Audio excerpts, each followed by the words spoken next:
In this video, we'll look at features and enhancements available in InfoBurst 2026.1. We'll start with the new Microsoft 365 platform. This new platform is actually an updated version of the OneDrive platform and enhanced to support additional Microsoft 365 features. We recommend use of this platform type to deliver files to and read files from SharePoint sites, Teams channels, and OneDrive My Files folders.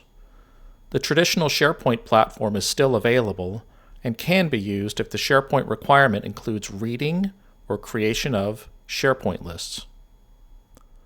Under the covers, SharePoint sites, Teams channels, and OneDrive My Files are all considered sites by Microsoft. You can find these various destinations under the My Sites folder when browsing a Microsoft 365 platform. Let's look at the new Microsoft 365 platform. Here I'm in my InfoBurst My Home folder. I'll select New and Document.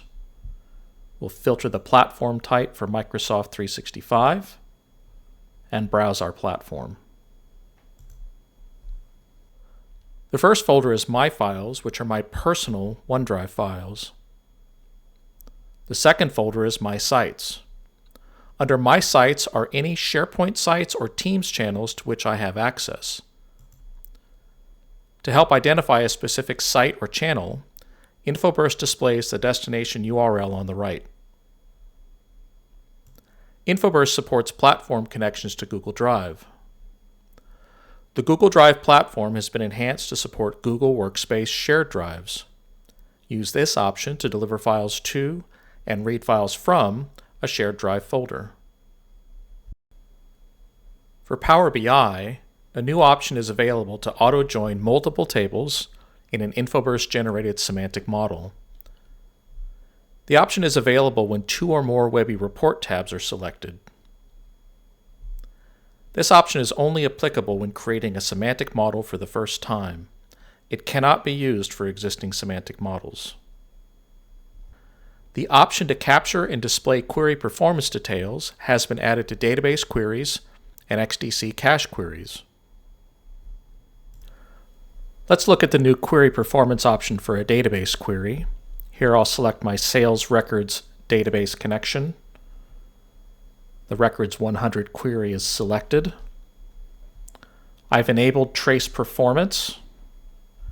When I run the query, we now have a performance button. When I click this option, we can see the most recent statistics, detail information here, charted performance here, as well as past executions of the query. We can also see query performance history by viewing the Query Performance tab. This option is also available for XDC cache queries. An option has been added to the macro builder to select a future date for testing of date macros.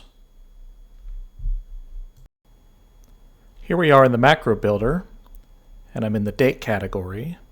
And let's say we'd like to test the first day and month macro for next month. So InfoBurst displays the current date. Today is March 17, but we'd like to test this for April 17. We can select the Today button, select a new today's date for testing, and let's just say April 17, and say OK. And if we test, we'll see the result of the macro, which is April 1, 2026. Next, the Analytics dashboard under Monitor has been updated and optimized. An option has been added to view System Queue activity, and the Analytics beta section of Monitor has been removed as it's been replaced by the updated Analytics dashboard. The User section of Monitor has also been updated and now includes a drillable user activity chart. Discover Object reports now present the option to select a starting folder. Only objects in the selected folder will be returned. Here in Discover, we'll select Objects Reports, and let's run a report for bursts. And here's the new option, Starting Folder. Let's select our test folder and select and run the report. And now, instead of getting all bursts in the system, we only get burst in the selected folder, which is test. The new platform user interface has been optimized. You can now select from categories of BI platforms and cloud file storage services. And finally, the Object History tab has been enhanced to include table controls which enable column sorting.